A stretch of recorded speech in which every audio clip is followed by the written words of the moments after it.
이제 통용되는 일이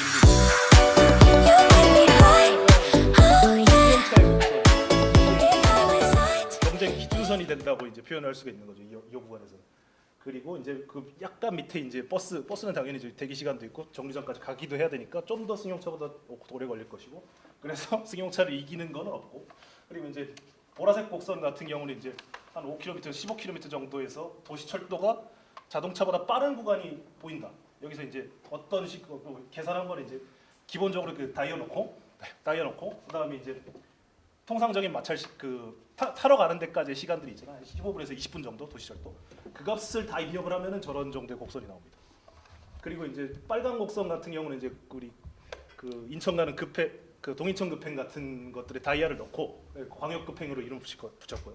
신분당선이나 아니면 저기 그런 급행 열차들의 다이아를 넣고, 그다음에 여기는 30분 정도를 25분을 넣었어요. 25분을 넣으면 저 곡선이 나오고 한 15에서 40km 정도에서 승용차를 따라잡는 거죠.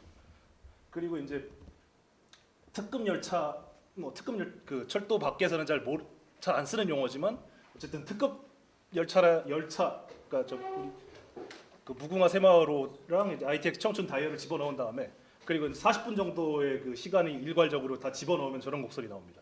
요거 같은 경우는 40km부터 이제 자동차를 따라잡게 되는 거죠. 그러니까 이게 전체 네 종류의 철도가, 그러니까 여기 트램도 등장하긴 하는데 트램이 여기 안 나오는 거 죄송합니다. 어쨌든 그 네 종류의 속도의 철도가 그 자동차를 따라잡는 이런 속도 거리 곡선을 그리는 것 같다. 즉 자동차 속도 경쟁력이 있다. 이거를 여기에 주목해서 여기 네트워크 구조를 어떻게 돼야 되는지 그 이야기를 펼친 것입니다. 보십시오. 그러니까 64쪽으로 하면. 그러니까 이제 가장 먼저 이제 가장 빠른 네트워크인 이제 고속철도 같은 경우는 이제 그 연결 대상을 가지고 이제 여기입니다. 그러니까 이게 아까 박흥수 기관사가 이제 열심히 그렸던 그 그림인데요. 요거 그러니까 한국 전체 서울에서 연결된 한국 전국망의 그림인 겁니다. 그러니까 전국망이라는 이름은 별로 쓰이진 않는데 지금 개인 연구니까 그냥 이제 정말 백지 상태에서 적합한 용어를 한번 찾아본 거예요. 이 네트워크의 역할은 무엇인가? 전국 한국이라는 하나의 나라 단위의 그 도시 네트워크를 연결하는 그런 규모의 네트워크다. 그리고 요 네트워크는 좀 잘 보시다시피 지금 서울을 중심으로 형성이 되어 있고요. 물론 여기 지도에 표시한 거는 지금 서울발 열차들만 3회 이상만 표시했지만 어쨌든 좀 옆으로 좀 꺼주시겠어요? 요거를 좀 올려주시죠. 그러니까 이거는 이제 그 뼈만 남은 거예요. 그러니까 이거 열차 횟수를 곱하면 이런 그림 나오거든요. 그러니까 이제 그 가장 굵은 동맥인 경부선이 있고, 그리고 이제 이런 호남선, 그리고 뭐 전라선 이런 식으로 이제 형성되어 있는 것이고, 여기 중간중간에 여기 중간중간에 동그라미들이 있는데 여기가 이제 아까 강조됐던 여러 병목들인 거죠. 그러니까 최근에는 이제 물론 저기 지제에서 오송까지가 가장 심각한 병목이라는 것이지만 이렇게 알려져 있지만 또 서울 쪽도 당연히 이게 뚫어야 되는 거고, 그게 아니면 이제 수송력 강화는 불가능한 것이고, 이쪽에 이제 청량리에서 저기 망우까지의 병목도 이제 표시가 되어 있습니다. 그리고 이제 여기 이 책은 이제 그 초점이 그 하나의 거대 도시, 즉 서울이어가지고 그 남부 지방의 대도시권에 대해서는 제대로 다루지 못했는데, 아무래도 부산 같은 경우는 확실히 병목들을 인지할 수 있을 것 같고요. 시민들도 그 광주 같은 경우도 찾아볼 수가 있을 것 같아요. 뭐 이거는 좀 나중에. 그리고 이제 하여튼 여기서 지금 필요한 과제는 결국 이 병목들을 뚫어내는 그런 것이고요. 그 전국망 네트워크에서 이게 하여튼 그 상세 내용은 긴데 어쨌든 제일 먼저 해야 되는 거 저기는 이제 국토부도 하고 싶어 하니까 저기 세종 지나가는 그 구간은 서울 시내 구간 같은 경우는 이제 뭐 계속해서 이야기를 더 해야 된다, 이런 종류의 이야기들이 이어지고 있습니다. 그리고 이제 150쪽. 그러니까 또 말씀드릴 건 지금 전국망 네트워크에 대해서 논의를 한 걸 보셨잖아요. 그러면 이제 그러니까 철도가 총 4개 층이 좀 경쟁력이 속도 경쟁력이 있다고 말씀드렸는데 그 고속철도 같은 경우는 이제 거의 독점적인 지위를 장악하고 있는 하나의 층이었고 이 그 다음에 세 번째 그 고속철도보다 느린데 그 광역 급행보다 느린 그러니까 이렇게 표현한 네. 요 보시면 이 지도. 그러니까 여기서 이 네트워크 그러니까 기본적인 공간 규모는 이제 뭐 확대된 수도권 정도예요. 근데 이제 이 초점은 이겁니다.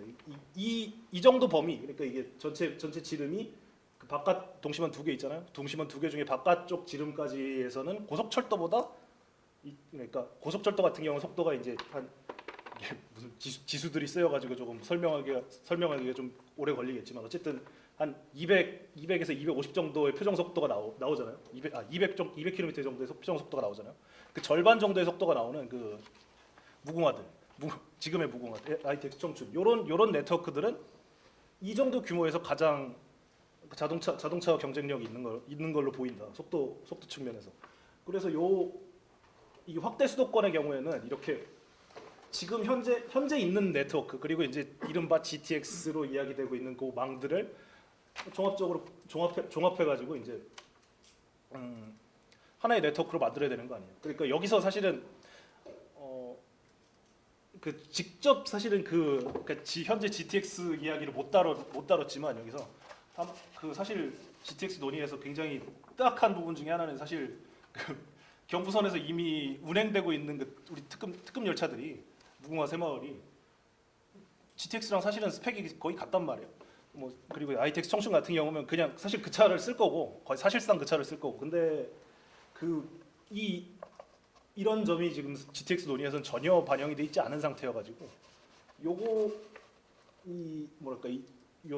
광역 특급의 층 위에 대해서 좀 더 강조를 해야 되는 그런 것이 아니냐 이런 종류의 얘기를 지금 전개를 했습니다. 그리고 이제 다음에 이야기를 해볼게. 그 194쪽 한번.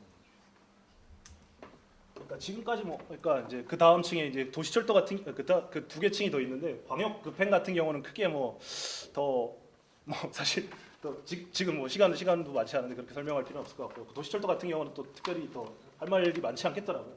그리고 이제 이런 종류의 그 네트워크를 구성하기 위해서는 엄청난 수준의 투자가 필요할 텐데 이런 구조를 어떻게 그러니까 지금까지 그 철도 투자 구조 가지고는 좀 힘든 것이고 근데 지금까지 철도 투자 구조 같은 경우도 이제 생각해 보면 정말 쉽지 않은 과정 속에서 이루어졌던 거란 말이에요. 그러니까 이 그림은 그걸 한번 뭐랄까 전체 시간 범위가 이제 한 1911년부터 나오는 그래프거든요. 1911 여기가 11년이고 그러니까 압록강 철교 개통했을 때부터고 이제 여기가 17년도 제가 이 그래프를 18년도에 그려가지고 재작년 연보는 반영을 못했습니다만 하여튼 아주 재밌는 그림이 나오더라고요. 그러니까 이게 그 기준선인 거고 요 곡선은 이제 그 한국철도의 수지 곡선이에요. 그러니까 흑자냐 적자냐 위로 가면 흑자 아래로 가면 적자인 거죠. 그러니까 요 선을 기준으로 사실 이렇게 70년과 앞쪽이 60년이랑 뒤쪽에 40년이 샥 구별이 되더라고요.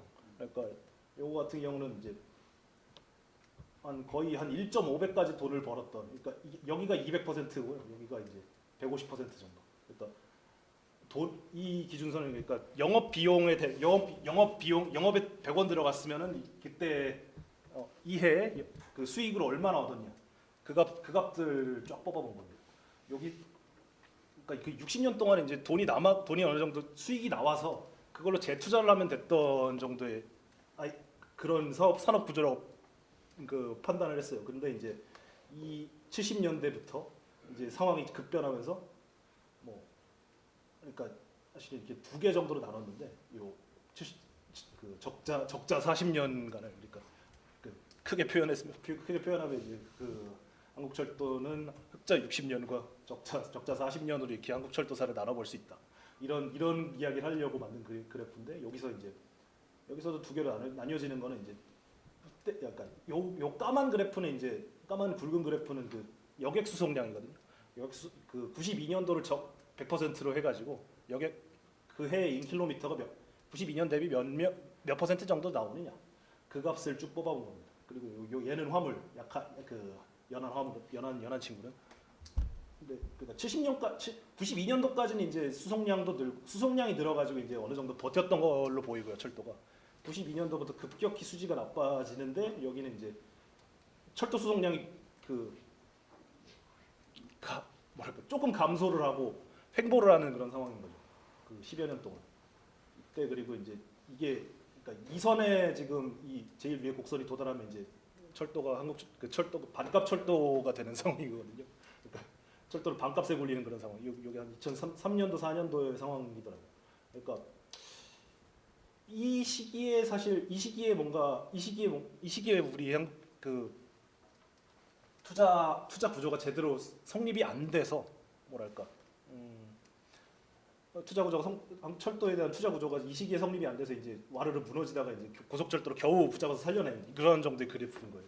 그러니까 여기 넘어가는 게 있지 2013년도 선에 걸리는 게 13년일 거고 넘어가는 게 14년 이럴 거거든요. 요선은 이제 수송량이니까 요선이 넘는 데거든요. 그리고 이제 방금 그 이야기를 들으셨다시피 SR의 효과도 이렇게 나타나고 있고요. SR을 빨리 하여튼 네.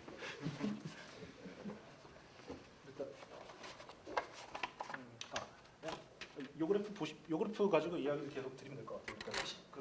그러니까 이 구조를 이제 탈출하기 위해서 했던 그 재원이 사실 중요한 건데 결국에는 그 자동차에서 얻은 유류세에서 얻은 돈으로 사실은 그 철도 신선 투자를 해가지고 결국 탈출한 거라고 봐야 된단 말이죠. 물론 이제 고속철도 같은 경우도 이제 18조 원 중에 절반 정도를 부채로 조달했지만 어쨌든 경부고속철도 35%, 전체 그 호남고속철도까지 합치면 반이 조금 넘을 그럴 거예요. 그 재정 같은 경우는 이제 결국에는 세원을 따져 보면 유류세에서 오는 거고 재래사는 다 유류세에서 온 거고. 그러니까 뭐랄까 이 철도의 붕괴를 가져온 것도 자동차였지만 사실 철도의 부흥을 어쨌든 이제 곡선이 올라갔으니까 현재는 어쨌든 철도의 부흥 국면이라고 봐야 될 텐데 그 철도 부흥을 가져온 그 재원의 핵심이 자동차여가지고 그러니까 자동차와의 관계가 정말 뭐랄까 지금까지 최근 20년 동안의 철도를 설명하는 데도 핵심이고 앞으로 철도를 어떻게 해야 되는지에 대해서도 설명할 때도 핵심이고 이렇게 되는 거죠.